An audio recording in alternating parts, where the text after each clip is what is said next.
is Celebrity Top 10! We're counting down today's juiciest stories. Mapa-local man o international, yan ang hatid namin sa inyo. It's Friday. Huwag na tayong paligoy-ligoy pa. Let's start with today's number 10. All right, Brad Pitt is selling his Los Angeles mansion. Now, why are we talking about it? Hindi ba kayo? Malay mo, di ba? Brad Pitt bids goodbye to his Los Angeles mansion as he sells it for $39 million or more than 2.1 billion pesos. Now, if you look at the numbers, you'd say, oh my God, billion. But anyway, guys, pag tinaman mo naman yung mga bahay dito sa prime lots natin, dahil para minsan mas mahal pa, di ba? Minsan tapakakamalan talaga. But anyway, guys, according to several entertainment sites, Brad Pitt bought the property back in 1994 for only $1.7 million from Cassandra Peterson. And of course, after almost 30 years, the property appreciates, right? So it's 40 times the price he bought it. Also, he lived in it. Hello. So may premium done. It was a 1.9-acre property where Brad and Angelina Jolie used to live with their children Maddox, Pax, Sahara, Shiloh, and Knox and Viv. Brad is reported to transferred to Carmel in Northern California. O, diba? Anyway, guys, let's move on to number 9. Original Pink Power Ranger actors issue on movie absence. The original Power Ranger Pink one, Mighty Morphin Power Ranger Once and Always. Well, everyone was there except for the Pink Ranger, Amy Jo Johnson. Amy addressed the issue that she did not do the special because of the talent fee. In a tweet, Amy said that she didn't do the reunion because of money, simply, well, not true. She didn't want to wear spandex in her 50s or couldn't go to New Zealand for a month or none of your beeswax. Well, gusto ko yun. Ibig sabihin nun, hindi nga natuloy. Huwag na daw tayo magtanong. She added that she and Jason David Frank chose not to be part of it for their own reasons. They did film it before Jason passed. Catch the Power Rangers special on Netflix. Right now, let's move on to number 8. Gwyneth Paltrow wins the ski crash trial. It has been the meme of the past few weeks. After 7 years of legal battle and 8 days of testimony in Park City, Utah, Gwyneth Paltrow won the trial and was found not liable in Terry Sanderson's lawsuit claiming that the actress slammed him in a ski crash accident at Deer Valley Resort. The court decided to pay Gwyneth the symbolic $1. Sanderson originally sued Paltrow for $3.1 million but reduced it to $300,000. Gwyneth asked the court for $1. Anyway, guys, let's move on to number 7. Enrique Arce gives second shout out to Lovey Poe. Money Heist fans, mapapanood nyo rin si Enrique Arce sa Murder Mystery 2 as an ex-football player na babaero. But anyway, yesterday we did feature Adam Sandler and Jennifer Aniston. Today we're going to talk about Money Heist Spanish actor Enrique Arce, who will be on the film as well, and it's his biggest break in Hollywood after the mega hit Money Heist. Ito ang initial pasabog niya. Are we doing this interview in English or in Tagalog? Oh wow! How can you speak Tagalog? Of course, I'm like, that's my mother tongue. He's a big fan here in the Philippines. He has a big fan here. It's Lovey Poe na binigyan niya na shout out. Doon siya unang nag-make waves dito sa Philippine news. And right now, binigyan niya na isa pang shout out si Mokang Lovey Poe. Here's another special message for her. She was my first shout out in Cameo. And she's such a delightful girl. And I knew she had a big follow-up in the Philippines. And yeah, she's great. Is she going to see this? Yes, she's gonna see this. Second shout out. Thank you. Why not? Enrique admits that he's the biggest, really, really biggest gratitude towards Adam and Jennifer, and gusto lang niya sabihin na sobrang humble nilang dalawa, and it's something that everyone can learn from in the industry as well. I've never seen, even in Spain, extras feeling as comfortable as they felt with Adam, and that's a lesson to be learned. And I'm talking from the bottom of my heart. He was talking to those guys in Spain. The main actor of that film would never talk to the extras. This guy was just hanging out with them, and the extras forgot that it was Adam Sandler. Wow. And that is such a lesson to learn. And with that, let's move on to number 6. Park Bo-gum opens Instagram account to public. The South Korean heartthrob Park Bo-gum finally opened his IG to the public. Bo-gum has been on IG for quite a while, but he just switched it from private to public. And of course, dagsaan na naglalike. It's now verified, but no official post yet. So, ano kaya yung first post ni Bo-gum?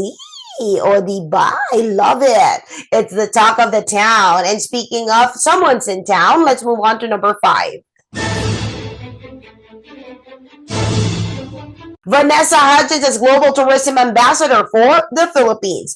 After days of filming in Palawan, Vanessa visited Malacanang, where President Bongbong Marcos honored her as the newest Global Tourism Ambassador for the country. O, diba? But today, kanina sa press ko, nakachikan din natin siya buti nagpakita siya sa press. Thank you so much for that, Joyce Ramirez. A while ago, during the MediaCon, Vanessa faced some local press wherein she shared how excited she was to be able to explore the beauty of the Philippines, especially Manila and Palawan. The project is to further promote Philippine tourism, but more than that, Vanessa is going back to her roots as a Filipina. Alright, for number 4, here's our topic. Priscilla Mireles confronts Cebuana influencer. Sino ba ito? Priscilla and Cebuana model influencer Chio de la Vega are trending on social media after screenshots of the conversation went viral.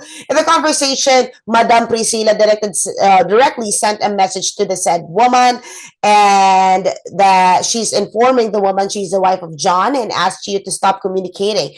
In her defense, Chio doesn't have any intention to flirt with John. It was John who asked her number to inquire on some events.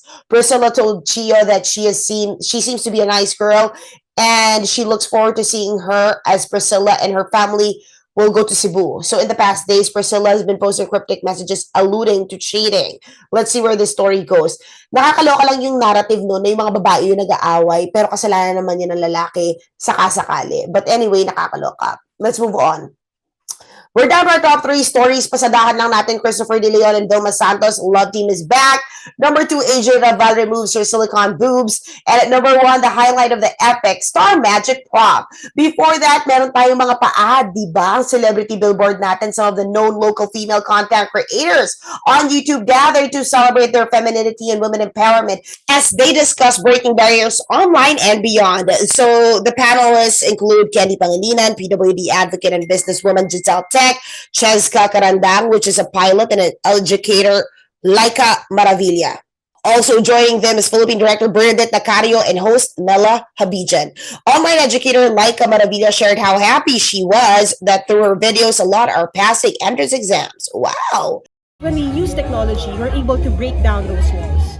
We learn without walls, basically, and are able to teach without walls. So what YouTube can do would be to make sure that those who don't have access to quality education, yung hindi kaya mag-afford ng tutors, review centers, hopefully they can type lang sa Google kung anong topic na hindi nila alam and they could learn.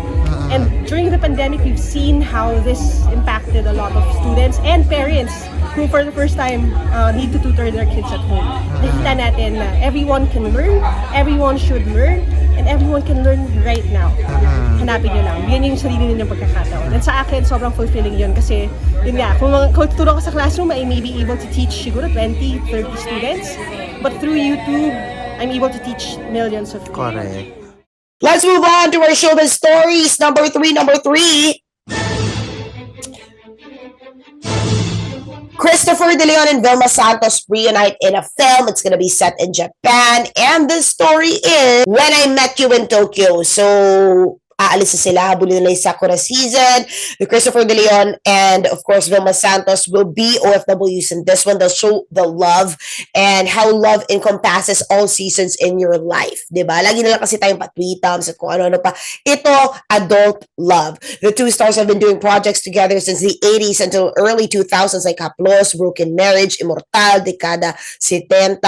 And, of course, for this film, the two will go to the scenic places not only in Tokyo but in Nara as well. And it's very exciting. We're going to give you the updates about it as it rolls and makakausap ulit natin sila. But for now, pag-usapan na natin ang number 2. AJ Raval removes her breast implants. AJ Raval proudly posted a photo of her brandish 2 silicone circles. Well, these she said were actually used recently, and she recently had removed it. She initially said in 2021 that she wanted them removed so she can gain more quote-unquote freedom from her body. And ang dami kong kilala na naglagay nga na silicone, nabibigatan sila. So para sa kanya, it's good. What a nice decision, di ba? But for number 1, pag-usapan na natin ang hot topic, Star Magic Prom.